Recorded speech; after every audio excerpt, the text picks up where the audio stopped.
नमस्कार, आप देख रहे हैं न्यूज वॉच इंडिया और मैं हूं आपके साथ सत्यम गौर। फ्रांस की राजधानी पेरिस की अगर बात की जाए तो यहां पर हालात बिगड़े हुए हैं। सड़कों पर ऐसा लग रहा है जैसे कि गृह युद्ध छिड़ा हो। बता दें कि दंगे जैसे हालात नजर आ रहे हैं। पिछले 3 दिनों से पेरिस की पुलिस ने एक ट्रैफिक नियम का उल्लंघन करने पर नाबालिग किशोर को गोली मार दी थी, जिससे कि उसकी मौत हो गई थी। इसके बाद सड़कों पर उपद्रव देखने को मिल रहा है, लूटपाट जैसी खबरें सामने निकल कर आ रही हैं। इसके साथ ही यह भी जानकारी मिल रही है कि कई गाड़ियों को आग के हवाले तक कर दिया गया है। बता दें कि फ्रांस की राजधानी पेरिस समेत पूरा देश पिछले 3 दिनों से हिंसा की चपेट में है और 17 साल के युवक नाहेल की मौत के बाद फ्रांस में आज जो हो रहा है उसे पिछले एक दशक का सबसे भयानक दंगा बताया जा रहा है। प्रदर्शनकारी यहां खुलेआम अंधाधुंध फायरिंग कर रहे हैं। हालात इस कदर बेकाबू हो चुके हैं कि बता दें कि प्रदर्शनकारियों के मन में पुलिस का कोई भी खौफ नजर नहीं आ रहा है। इसी को लेकर हमारी खास रिपोर्ट देखिए।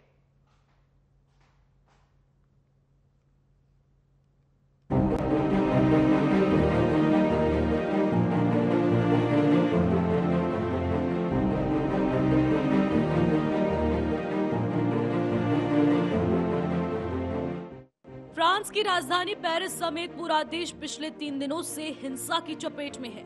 बता दें कि 17 साल के युवक नाहेल की मौत के बाद फ्रांस में आज जो हो रहा है उससे पिछले एक दशक का सबसे भयानक दंगा बताया जा रहा है। प्रदर्शनकारी यहां खुलेआम अंधाधुंध फायरिंग कर रहे हैं। हालात इस कदर बेकाबू हो चुके हैं कि प्रदर्शनकारी के मन में पुलिस का कोई खौफ नहीं। फ्रांस में यह हिंसा मंगलवार को भड़की, जिस वजह से राजधानी पेरिस से लगे नानटेरे में 17 साल के लड़के की गोली लगने से मौत हो गई। पुलिस का कहना है कि मरने वाला नौजवान कथित तौर पर गलत तरीके से कार चला रहा था। उसके पास ड्राइविंग लाइसेंस भी नहीं था। जब उसने भगाने की कोशिश की तो गोली चलानी पड़ी। मरने वाला नाबालिग अफ्रीकी मूल का था, लेकिन पुलिस की पोल वारदात के वीडियो ने खोल दी। वीडियो में साफ तौर पर देखा जा रहा है कि नानटेरे की एक सड़क पर 2 पुलिस अफसर पीले रंग की कार को रोककर उससे बातचीत करते हैं। इस दौरान कुछ बहस होती है और ड्राइवर अचानक कार को तेजी से दौड़ाता है।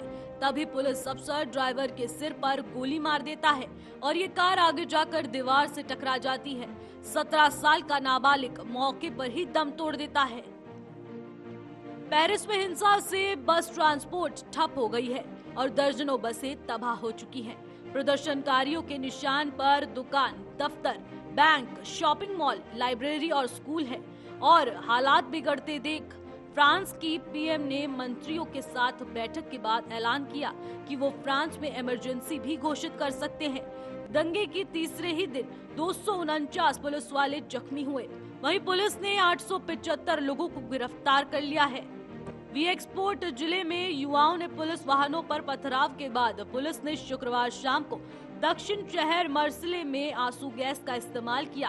पेरिस क्षेत्र के कम से कम 3 शहरों और देश के अन्य कई जगहों पर कर्फ्यू लगा दिया गया। फ्रांस के राष्ट्रपति मैनुअल मैक्रो ने यूरोपियन संघ के शिखर सम्मेलन से वापस आकर एक आपातकालीन बैठक की और युवक की मौत की निंदा की। सरकार ने बड़े पटाखों और ज्वलनशील तरल पदार्थों की बिक्री पर प्रतिबंध लगा दिया है। Bureau report, news watch India. चलिए आज इसी पर चर्चा करेंगे क्योंकि फ्रांस के हालात अब बेहद खराब हो चुके हैं। जगह जगह आग जल रही है, गाड़ियों को आग लगा दिया गया है और कहीं पर भी किसी भी वक्त फायरिंग हो जा रही है। यहां पर दंगाइयों को पुलिस का थोड़ा भी खौफ नहीं रह गया है। बता दें कि किशोर की हत्या के बाद ये पूरा दंगा भड़क गया है। आज इसी पर चर्चा करेंगे। हमारे साथ तमाम मेहमान जुड़ रहे हैं। आपका परिचय करा दें हम। सुरेश कुमार गोयल हैं, पूर्व राजनयिक हैं। सर, आपका बहुत बहुत स्वागत है न्यूज वॉच इंडिया पर। और इसके साथ शिवदान सिंह हमारे साथ जुड़ रहे हैं, डिफेंस एक्सपर्ट हैं। सर, आपका भी बहुत बहुत स्वागत है। सबसे पहले सुरेश जी, मैं आपके पास पहुंचूंगा। सुरेश जी, जो हो रहा है आज फ्रांस में, इसको आप किस तरीके से देखते हैं? ये सवाल थोड़ा मुश्किल है क्योंकि आप कह रहे हैं कि किस तरह से देखते हैं, तो कोई एक नजरिया नहीं हो सकता है इसमें। 3-4 मैं बात करूंगा। देखिए, पहली बात यह है कि पहले ये इंसिडेंट होने से पहले भी फ्रांस में पेरिस की गलियों में काफी डिमोन्स्ट्रेशन हो चुके हैं पेंशन के सिलसिले में। पहले ही पुलिस और कॉमन पब्लिक के बीच में जो एक भावना है कि डिफरेंस की, दोनों के बीच में फर्क है, और पुलिस जो है उनको दबाने में लगी हुई है। एक तो पहले ही भावना काफी वो जोर पकड़ चुकी है। दूसरी चीज ये है कि यहाँ पर एक ट्रैफिक चेक के लिए एक लड़का है, वहां पर यंग लड़का है 17 साल का, उसके पास लाइसेंस नहीं है, तो उसको डर ये लगा कि यहाँ पर तो रुक रहे हैं कहीं और कोई बात ना हो जाए, तो उसने भागने की कोशिश करी। जहां भाग कोशिश करी वहां पर पहला ही जो एक्शन क्या लिया गया कि पॉइंट ब्लैंक रेंज पर गोली मार दी गई। अगर ऐसा हिंदुस्तान में होता तो दंगे मच जाते यहाँ। तो वही वहां पर हुआ। तो मैं ये कि दोनों के बीच में, पब्लिक और पुलिस के बीच में एक जो कॉन्फिडेंस होना चाहिए उसकी काफी कमी है, नंबर 1। नंबर 2, फ्रांस में एक जो अभी विचारधारा चल रही है कि बाहर के लोगों को यहाँ पर जगह नहीं दी जाए। मैक्रो खुद ही उसी विचारधारा के हैं कि जो रेफ्यूजीज को या माइग्रेंट्स को पसंद नहीं करते हैं। और यहाँ पर अगर एक ब्लैक आदमी आता है तो पहली एजम्पशन ये होती है कि माइग्रेंट है, इसको यहाँ से निकाला जाए। तो दोनों चीजें मिलजुल करके एक जो खतरनाक रूप ले लिया है कि डिमोन्स्ट्रेशन सब रुक नहीं रहे वहां पर पेरिस में या फ्रांस में। जी बहुत बड़ी आपने एक बात कही है कि बाहरी लोगों को जगह नहीं दी जाना, क्या यही वजह हो सकती है इतना बड़ा विवाद होना? सर शिवदान जी, मैं आपके पास आऊंगा। जो इस वक्त हालात हैं फ्रांस के वो बेहद खराब हैं, जगह जगह आगजनी हो रही है, कहीं पर भी गोलियां चल जा रही हैं और तमाम हत्याएं तक हो चुकी हैं। क्या इसकी मुख्य वजह यही है कि बाहरी जो शरणार्थी आ रहे हैं फ्रांस में उनको जगह ना देना, वो अब यहां पर पहुंचकर हक भी अपना मांग रहे हैं? क्या इस वजह से ये दंगा भड़क रहा है या फिर आपको इसमें कोई और साजिश लग रही है? देखिए, जैसा कि गोयल साहब ने बताया है, मैं उनसे एग्री करता हूं। लंबे समय से फ्रांस में घुसपैठ कर रहे थे और वहां के कुछ प्रभावशाली लोग उन्हें घुसपैठ करा रहे थे। घुसपैठ हो जाने के बाद में अक्सर वेस्टर्न कंट्रीज में, जो पश्चिमी देश हैं जी, उनमें गोरे काले का भेदभाव बहुत ज्यादा होता है। जैसे ही उसकी कलर नजर आता है काला है तो उसे बहुत ही घृणा की दृष्टि से देखा जाता है। और लंबे समय से फ्रांस की पुलिस इससे बाहर से आए हुए माइग्रेंट्स को बहुत ज्यादा उनके साथ सख्ती कर रही थी और उनको बहुत प्रताड़ना करती थी पुलिस फ्रांस की। उनके साथ उनको बहुत ज्यादा बर्बर व्यवहार किया जाता था इन माइग्रेंट्स के साथ में।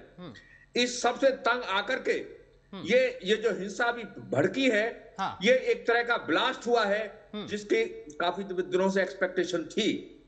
और इस तरह की हिंसा फ्रांस में पहले भी हो चुकी है 2-3 बार, मगर इस बार जो उसने रूप धारण किया है वो उसका मुख्य कारण यही रहा है कि वहां पर इस तरह के जो भावना थी उसका ही प्रतिक्रिया हुई है और उसी का एक उग्र रूप है ये। बिल्कुल। सुरेश जी, अब जो स्थिति इस वक्त बनी हुई है वहां पर, ऐसे में सरकार को क्या कदम उठाना चाहिए? क्योंकि बात तो ये हो रही है कि इमरजेंसी पर विचार किया जा रहा है। जो सुनने में आया है, 1-2 बार तो ये भी कहा गया है कि मैक्रोन इस जो हो रहा है पेरिस में वो काफी सख्त खिलाफ है। उनको लग रहा है कि जो यंग जनरेशन है, यंग लोग हैं, उनको सबसे दूर रहना चाहिए और इस तरह की हिंसा की वारदातों में शामिल नहीं होना चाहिए। लेकिन फ्रांस की फिलॉसफी देखें, जो आइडियोलॉजी है लोगों, वो बड़ी डेमोक्रेटिक सोशलिस्ट तौर पर चलती है। आपने देखा है कि जब ब्लैक्स की जो पॉपुलेशन है वो फ्रांस में ज्यादा है, काफी लोग इंटरमैरिज भी होती है। जो लिबरल आइडियोलॉजी फ्रांस की रही है, सोशलिस्ट आइडियोलॉजी रही है, उसके तहत अगर अब वो चाहें कि जो यंग जनरेशन को है कंट्रोल किया जाए, उनको कंजर्वेटिव जो उनकी पार्टी है जैसे लीडर्स ऑफ यूरोप, अगर उसकी जो विचारधारा है कि रेफ्यूजीज को, माइग्रेंट्स को कंट्रोल किया जाए, तो मेरा ख्याल है उससे और ज्यादा वायलेंस बढ़ेगी ही, कम नहीं होगी। तो अभी तो जरूरत यह है कि पुलिस और लोगों के बीच में एक तरह का डायलॉग हो जिसमें एक कॉन्फिडेंस बनना चाहिए लोगों का पुलिस में, और पुलिस को लोगों को समझाने का काम करना जरूरी हो गया है। जी सत्य। ठीक है। शिवदान जी, जिस तरीके से सर ने बताया कि पुलिस और लोगों के बीच अभी हिंसा चल रही है, इसमें दोनों को समझने की जरूरत है, लेकिन अब एक जो खबर सामने निकल कर आ रही है उसमें अंदरूनी बनाम बाहरी हो गया है। यानी कि जो दंगा कर रहे थे उनको लेकर जो अंदरूनी लोग हैं वो उनका विरोध कर रहे हैं। ऐसी तस्वीरें आई हैं कि दोनों के बीच झड़प हुई है, मारपीट हुई है और कई राउंड फायरिंग भी पेरिस में हुई है। देखिए, जो पुलिस है वहां की वो अंदरूनी लोगों की है। व्हाइट्स की, जो गोरे लोग हैं, उन्हीं की पुलिस है। तो इसलिए गोरे लोगों की समर्थन में ही वहां की पुलिस इन माइग्रेंट्स के ऊपर तरह तरह के अत्याचार करती है, क्योंकि ये गोरे लोग इन माइग्रेंट्स को जो बेसिकली अफ्रीकन कंट्रीज के हैं, वो ब्लैक कलर के वाले हैं, उनके साथ उन्हें तिरस्कार की दृष्टि से देखते हैं। उन्हें सोचते हैं कि ये बहुत ही गिरे हुए लोग हैं और ये हमारे देश में आ गए हैं। इसलिए जो पुलिस कर रही है वो अपने जो अंदरूनी लोग जिनको आप बोल रहे हैं उन्हीं के प्रतिनिधि के रूप में कर रही है। और सबसे जल्दी से जल्दी, यदि ये माइग्रेंट्स वहां पर स्टेब्लिश हो चुके हैं, इनको सिटीजनशिप वहां की मिल चुकी है और वहां के वो वैलिड नागरिक हैं, तो वहां की सरकारों को अपनी पुलिस सिस्टम को इस प्रकार बनाना होगा कि जो वहां के हर नागरिक को उचित व्यवहार से कानून स्थापित करे। ये नहीं है कि उन्हें एक ब्लैक समझ करके इल ट्रीट करे, उनके साथ गंदा व्यवहार करे। ये कोई भी सब नागरिक स्वीकार नहीं करेगा। सुरेश जी, गोरे काले का भेदभाव जो हो रहा है, ये स्थिति आगे भी बन सकती है। अगर आज हालात सुधर जाते हैं तो आगे भी ऐसी स्थिति बन सकती है। और ये कोई नई घटना नहीं है। अगर 2005 की बात की जाए तो ऐसा ही कुछ दंगा देखने को मिला था फ्रांस में। तो ऐसे में सरकार को क्या कोई ठोस नियम लाना चाहिए? देखिए, मैंने फ्रांस में कुछ 1-2 साल बिताए हैं ऑफिशियल किसी काम वगैरह से जी। तो मैं देख रहा हूं कि गोरे कालों का भेद किया जा रहा है, या फिर जो है कालों को माइग्रेंट समझ के उनके ऊपर हिंसा का इस्तेमाल कर रही है। फ्रांस में, मैं पूरे यूरोप की बात नहीं करता हूं, फ्रांस में ये चीज एक तरह से नई फिनोमिना नहीं है। फ्रांस, इसलिए मैंने पहले भी कहा कि ज्यादातर ब्लैक पॉपुलेशन, और इसकी वजह साफ है कि फ्रांस एक कॉलोनियल कंट्री रहा है अफ्रीका में, काफी सारे उसके अंदर में रहे हैं। तो वहां से काफी सारे ब्लैक से फ्रेंच लोगों की शादी हुई है, शादी करके वो लोग फ्रांस में आए हैं, उनके बच्चे हुए हैं। तो काफी इंटरमिक्सिंग पॉपुलेशन की रही है, और इसीलिए फ्रांस जो है एक तरह से काफी लिबरल रहा है इस मामले में। और अब ये नई चीज हो रही है, खास तौर पर जब अफ्रीकन देशों से यूरोप में रेफ्यूजीज की, माइग्रेंट्स की प्रॉब्लम बढ़ती जा रही है। यूरोप में जो है इसके खिलाफ आवाजें उठी है कंजर्वेटिव की तौर से, तब ये फ्रांस में ये देखने को मिल रहा है। मेरा ख्याल है कि ये जो चीज है माइग्रेंट्स के खिलाफ, ये अभी कंट्रोल में आ सकती है, क्योंकि लाना जरूरी है। ये जो ज्यादातर ब्लैक पॉपुलेशन फ्रांस है, ये फ्रांस के सिटीजन हैं ये अभी माइग्रेंट नहीं है ये। तो इनको तो वहां पर जो है समझाना पड़ेगा, जो गोरे हैं उनको समझाना पड़ेगा कि भाई अल्टीमेटली एक ही कंट्री के लोग बाशिंदे हैं ये। तो अगर अभी समझाया नहीं तो ये जो वारदातें हैं, ये जो हिंसा का रूप धारण कर रही है, ये काफी आगे भी बढ़ सकती है और खतरा भी धारण कर सकती है। ठीक है शिवदान जी, जिस तरीके से वहां पर हालात बने हुए हैं, तमाम जगह कर्फ्यू तक लगा दिया गया है। करीब 9 शहर ऐसे बताए जा रहे हैं जहां पर कर्फ्यू लगाया गया है, और हिंसा जो है वो लगातार भड़कती जा रही है, रुकने का नाम नहीं ले रही है। ऐसे में जो सरकार है वहां की, वो इमरजेंसी के बारे में विचार कर रही है। क्या इमरजेंसी लगाना ऐसे समय पर उचित रहेगा?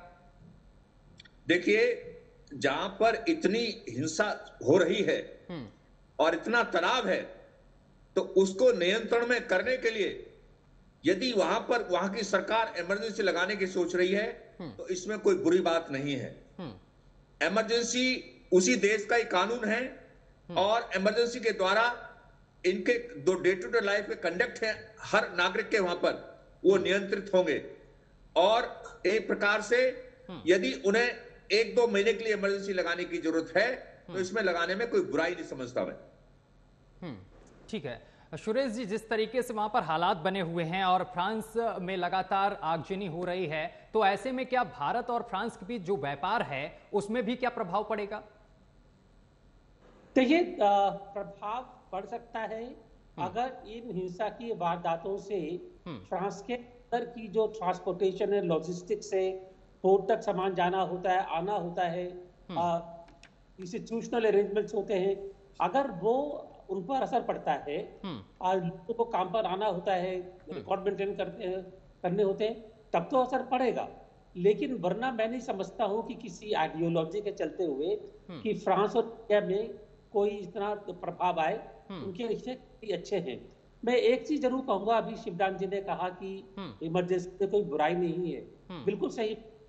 अगर सिचुएशन को कंट्रोल में लाना है तो जो मेजर्स लेने चाहिए, लेकिन सबसे जरूरी चीज है कि जो लोगों और पुलिस के बीच का जो भेदभाव खड़ा हो गया है और जो लोगों को पुलिस पर भरोसा नहीं रहा है और पुलिस को लोगों पर भरोसा नहीं रहा है, वो इमरजेंसी से खत्म नहीं होगी।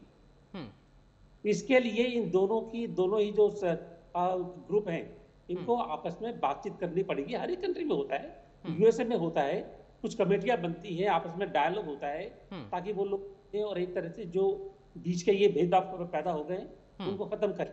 तो ये बहुत जरूरी है। जब तक वो नहीं होगा ये बात फिर भी आगे होती रहेगी। जी सत्यम।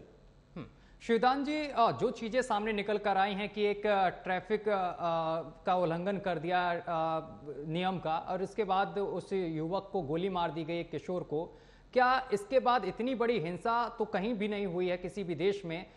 इसके पीछे क्या आपको लगता है कोई साजिश हो सकती है? जो शरणार्थी वहां पर पहुंचे हुए हैं उनकी मंशा क्या कुछ अलग है? वहां के लोगों में डर पैदा करना, फ्रांस के लोगों में?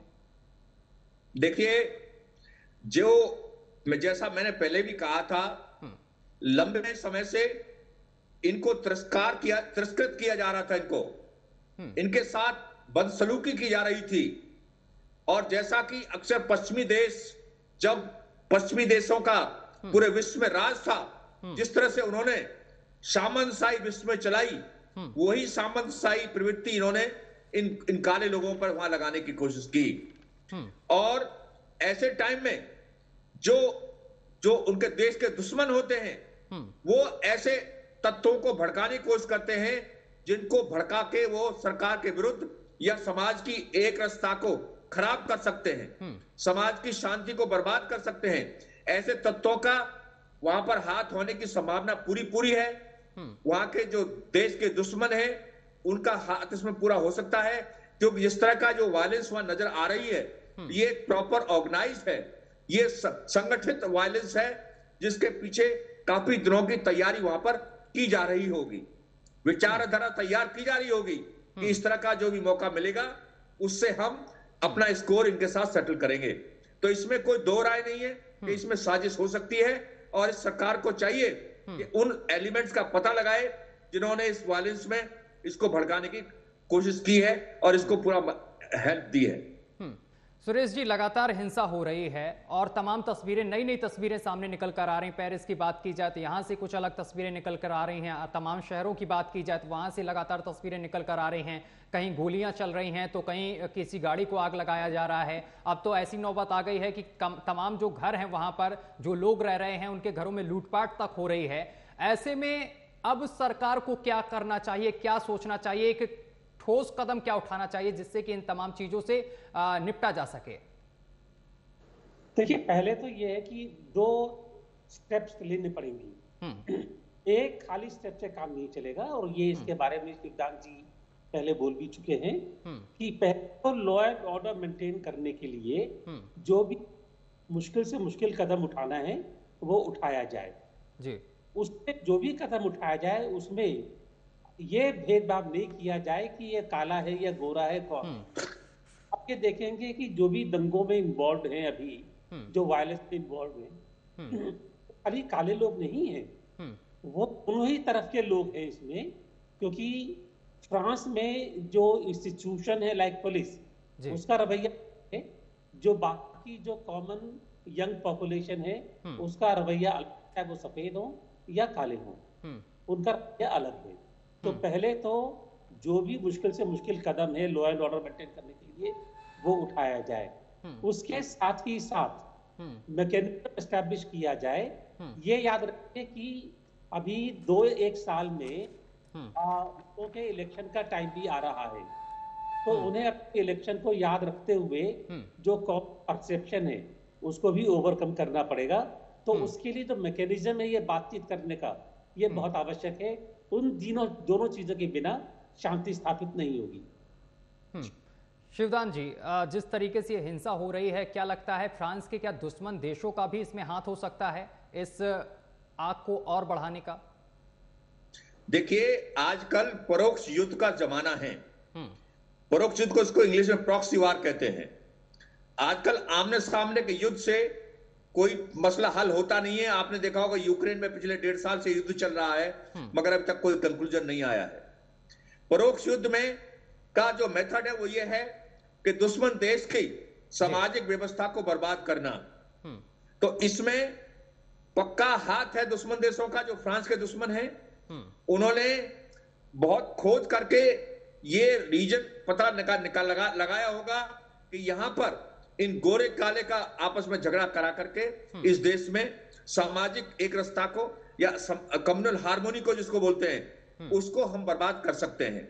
और इस प्रकार से वहां के देश को, वहां की सरकार को भी हम नेस्तनाबूद कर सकते हैं इन किस तरह कर करके।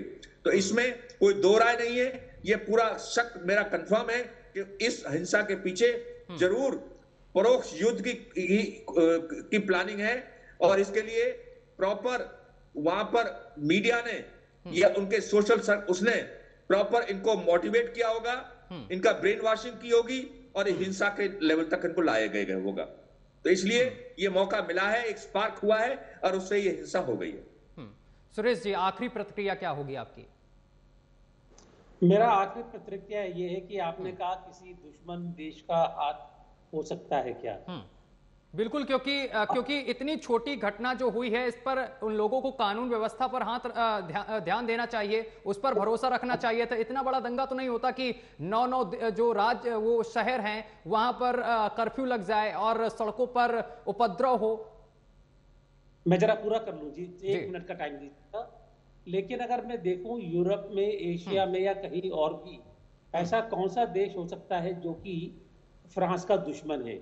मेरी नजर में अभी 1-2 देशों के अलावा और कोई नजर नहीं आता है। दूसरी चीज, अगर ऐसा देश होता, यूएस को इस टाइम पर यूरोप में सभी देशों की बहुत जरूरत है रशिया के खिलाफ। और यूएसए और फ्रांस के बीच में इंफॉर्मेशन शेयर करने के लिए बड़े स्ट्रॉन्ग मैकेनिज्म भी है।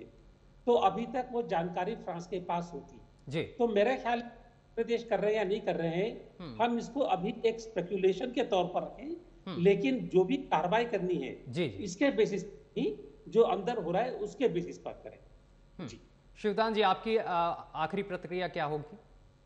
आखिरी प्रतिक्रिया मेरी यही होगी कि जैसा मेरे साथी बता रहे हैं, वहां की सरकार को अच्छी तरह छानबीन के बाद ये स्टेब्लिश करना चाहिए कि इन दंगों का रूट कॉज क्या है। और उसके साथ साथ वहां की पुलिस व्यवस्था को इस प्रकार सुधारना चाहिए कि वो चाहे फ्रांसीसी, ओरिजिनल फ्रांसीसी है, चाहे माइग्रेंट है, सबके साथ समान व्यवहार किया जाए और गोरे काले का वहां पर भेद ना हो।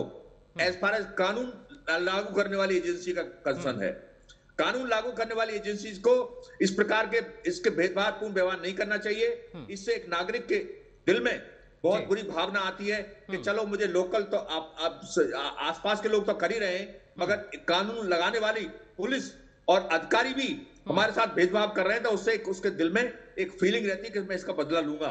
और वो एक सामूहिक रूप में एक तरह से विस्फोट होता है और इस प्रकार के दंगे होते हैं।